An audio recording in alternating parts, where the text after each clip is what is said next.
Hello and welcome to the second episode of the Football365 Isolation Show. I'm your host, Mark Smith, and I'm here, as ever, with Sarah Winterburn, Editor-in-Chief of the whole damn operation. Sarah, how are you? I'm pretty good. I'm liking the fact we are going to have a record of how bad our hair is, aren't we? Yep, absolutely. You're making me look at myself. It's not good. Yeah, but you have to do that when you're in a hairdresser anyway. You just sort of stare at yourself. That's why I hate it so much.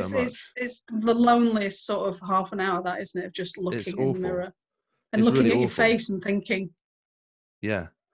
But the alternative, I'm stuck with this. The alternative of sitting there with your eyes closed is far sort of more insidious for the barber himself. There's a suggestion of enjoyment beyond where you should be. Yeah, well, look forward to that over the weeks as our hair gets longer and more awful. Believe it or not, this is an attempt at a beard. Let's move on. Normally, we're at the Adelphi pub. Obviously, there is no Adelphi pub at the moment, certainly not one that's open for us to go inside. But there is a way that you can keep supporting your pubs and your locals. Budweiser are doing a campaign called Save Pub Life. If you go to savepublife.com, you can read all about it. Basically, if you buy a voucher, Budweiser match that amount, and then you've got some spends for when your local returns. So do get involved in that if you can. That's savepublife.com. Sarah Great Winterburn. cause. We like pubs. Great pub, great cause. What is the topic this week, please? We're going to pick an 11 of Premier League players this season's Premier League, with only one player per club. Yes, absolutely. A pithy title. It's a fun game. Yeah. It is a fun game. I will kick us off with, I'm going to go Dean Henderson of Sheffield United, on loan from Manchester United, but I think given he's not played for them, we can let that slide, can't we?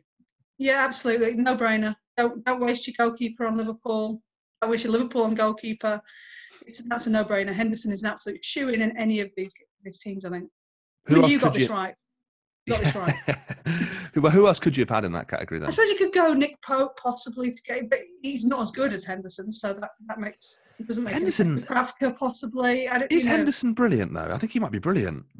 I think he might be brilliant. I mean, yeah. I think our bar is low, considering sort of England bar is low with Jordan Pickford. But I think he might be really good. Yeah. I think he might be. I think obviously the Euros being cancelled is terrible news all round. But for Dean Henderson, we know that Southgate might not have wanted to change so close to a tournament, but now he's got that extra year.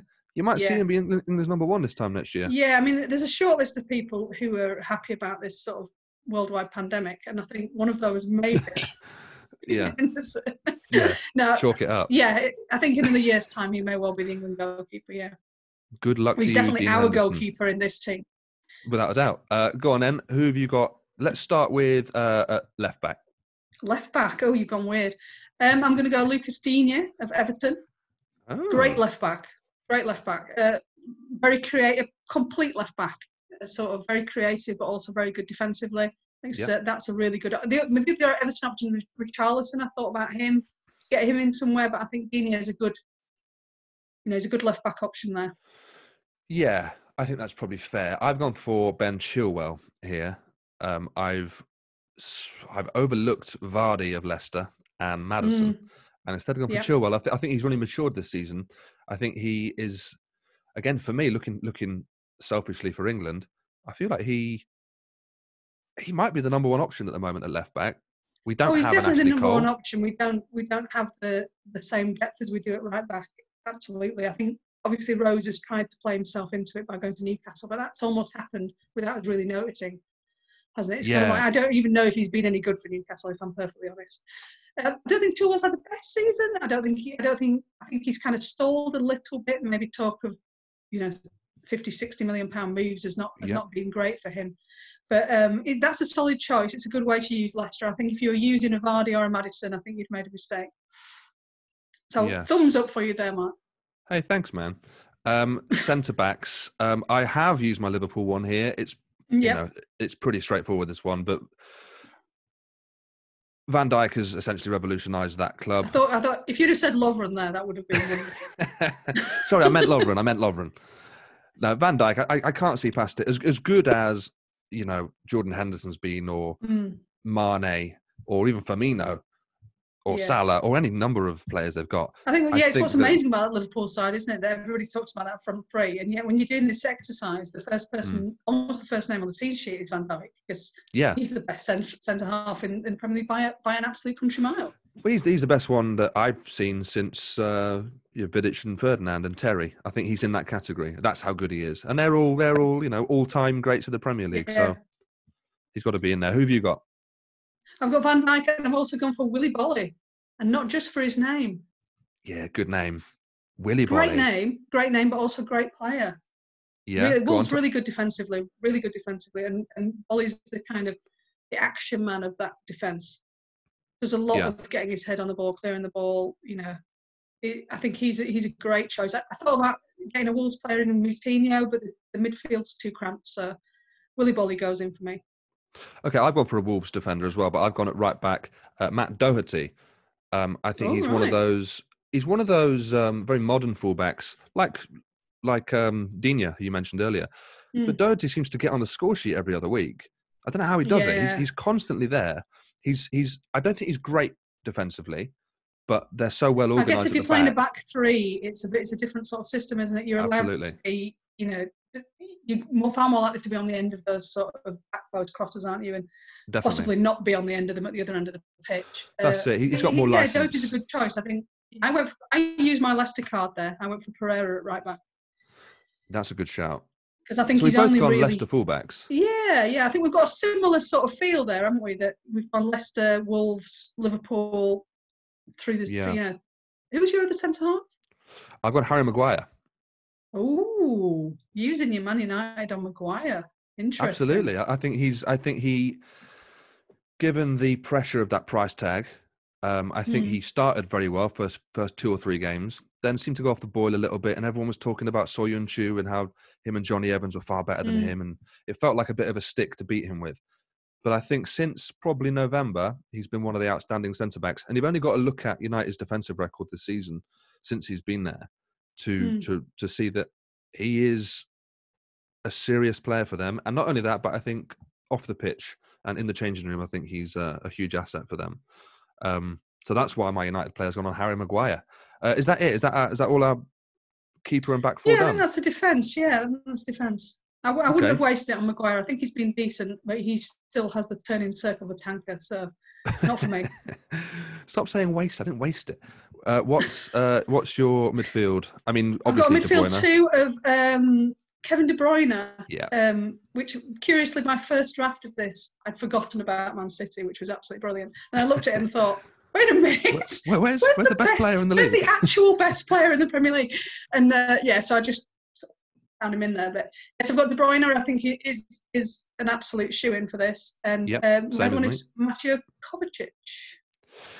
Interesting. So I've gone for a Chelsea midfielder as well, and I was torn between Kovacic, who I think has probably... Which would have been the right answer. Okay, well, he had his best season. But I've actually gone for Jorginho. I love Jorginho as well. I think Kovacic just had the better season. I think Jorginho is probably the better player. Well, the reason I've gone for him is that I'm thinking of a blend for my team, you see. Oh, you're trying to do it properly, aren't you, with an actual defensive midfielder? Because I've got, exactly. So I've gone for, I feel like I've got an all-action. I just thought I've got Van Dijk and Volley at the back. I don't need the defensive midfielder. Don't you worry about it. Yeah, but that's the sort of mentality that gets you relegated. So we've both got De Bruyne. You've gone for Chelsea's Kovacic. I've gone for Chelsea's Jorginho. But it's interesting the thought process, isn't it? Because we have done this entirely separately, and yet there is definitely a theme, themes developing of how your mind works. Yeah. Well, it's we're in the pocket of big Football365, aren't we? That's why. Who's your third midfielder? Have you gone for 3 midfielders, or have you gone for I've gone for a sort of attacking midfielder behind a striker. I've gone for, and that's where I've used my Man United. I've gone for Bruno there. So I think his impact. I forgot he existed. Well, it was all everybody was talking about up to about a month ago, and then something else has happened. I'm not sure it is. That was 1 month ago, was it? Oh God, it's not much more, is it? It's kind of I think 5-6 weeks at the most. I think feels like a long time. Last time that's Premier League football, feels like about 4 years. But can you put in a player? United, so I'm having him. But can you put in a player for the best player of the season in his position? He's only been there for 8 games in all competitions. Has he been that good that you can? You can if you're making the rules up yourself. I think. That's true. I've got Gareth his Bale. transformative effect. He's made Man United into a very different team. You talked about Maguire, but even someone like Maguire has looked a lot better since Fernandes has come in. And they've all talked about what he does in the dressing room as well. Yeah. And kind of he's has a. We talk really boringly about winners' mentalities, but that's exactly what he's got. And I think he's made a big enough difference to get into my team anyway. He also seems to be someone who has restored some pride, and I hate that saying, the pride of pulling on the shirt. But he seems to be so up for it, and also it seemed to be that he was so astonished that players who were at the club didn't feel like that. And he seems to be like, lads, what are you playing a game for if you're not excited? This is Man United. Come on, what are you doing? Yeah, I think they probably needed that a little bit, just maybe because a lot of those players, you're talking about someone like people like Daniel James and Aaron Wan-Bissaka, their kind of ages. Yeah. They weren't, the last 5 or 6 years, United haven't been any good, really.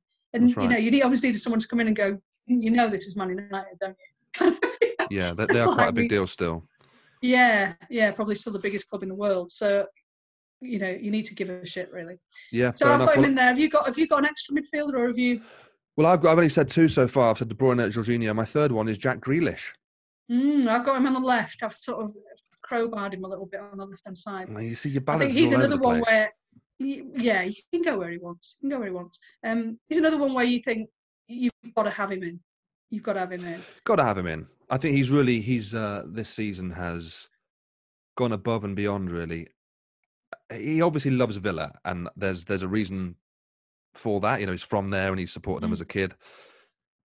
But it's one thing being a supporter of a club and loving the club, and then pulling a club up pretty much by yourself, and then doing your best to keep them competitive in games. And he's been doing that week in, week out. Yeah, and it's unbelievable, especially when he's been without McGinn for almost all the season. And I think that, he's just been fantastic. I just hope he sorts himself out off the pitch because, again, for England's sake, if they can get him, I don't know about him personally, right? But it seems that he needs a little bit more focus off the pitch, and that's not a big deal. Yeah, and I think in Southgate we've probably got the first England manager who would make a decision based on that as well. I think he's stayed away from him before for that reason, because he's got a history of being a bit of a div, and just when you thought maybe the div days are over, he does something absolutely dickish, let's face it. And I think he's put off him and he's put off Maddison by that kind of attitude. He doesn't want that kind of player, does he? He wants a Mason Mount, a nice kind of pleasant guy who's kind of doesn't get into too much trouble, and it's that thing lives again, the life. Isn't it? He lives the life of an athlete, right? He just it's wants to play that football, thing, isn't it? How much are we desperate enough for, or is he desperate enough for Jack Grealish to sort of look past that stuff? I think one of the interesting conversations over the next year, and again, what you're talking about, Euro 2020 being delayed, I think obviously that does play into Grealish's hands a little bit, because I don't think he would have forced his way in before this summer. I think Southgate would have looked at him and then said, he's a good player, but whereas I think they made the squad. I think they made the squad. I'm not convinced. I think he would have looked at him because he was kind of under pressure to look at him. But I think all he would have had to do really is to bring him on during a game, 20 minutes at the end. He wouldn't have done enough, and then he could have said, "You know what? I've given him a chance. I told you I'd give him a chance. I've given him a chance." I think he will leave Villa this summer, and to see him at a club like Man United would be very, very interesting. I think, isn't it? It's the whole big fish, little pond thing. Exactly. Will he thrive when he's put somewhere else where he's not? They're not going to build their team around Jack Grealish. He's going to be expected to play a certain way to fit in around other players, and that's going to be really interesting to see that sort of unfurl over the next year. But he's in both our teams, and that's the crucial thing, Jack Grealish, and that's what he wanted at the start of the season, I think. Let's move on to our strikers. We are running out of time now, Sarah, so I'll have to rattle through this a bit quicker. Now, I've gone for Tottenham Hotspur's greatest young boy, Harry Kane. You have not gone for Harry Kane. I've not gone for Harry Kane. Have you got any Spurs players? I've not got any Spurs in there. And actually, similarly to the City one, I looked at it and thought, I haven't got any Spurs players. You absolutely. And I looked at it again and thought, you know what? No, it's fine. They've been shit. Okay. Shit. It's been a season of 2 halves, both of which have been shit. And I don't think anyone deserves to be in there.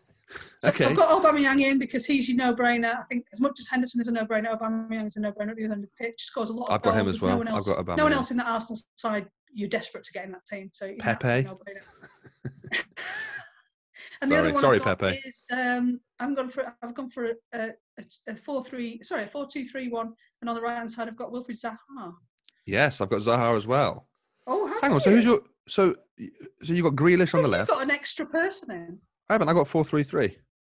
Oh right, you haven't. Yeah. So We'll put it all up at the end. You better see it at the end on a thing. Yeah. Formations. So you've sort of gone for a two up front, sort of Kane and. Well, I've sort of gone for Aubameyang coming in off the left. Oh, Kane is your number 9. Zaha on the right. Right. Okay. That's what you've got. Grealish on the left. Yeah. Aubameyang as your number 1. Bruno as a number 10. Zaha on the right. Of course. And P up front. Okay. They're very similar teams, though. They are pretty similar. Red. We'll put them up. Feel free to get in touch with the show if you agree, disagree, have any thoughts, whatever. You can email us at the editor. What is it? The editor at football365.com. Yeah, get in touch with us. Let us know what you think. Any other 11s that you think are worth talking about, let us know. Tell your friends about the show. Like, comment, subscribe, whatever you can. This has been the Football365 Isolation Show. I've just picked the best 11. Sarah, a distant second. Thanks a lot. Until next time. Goodbye.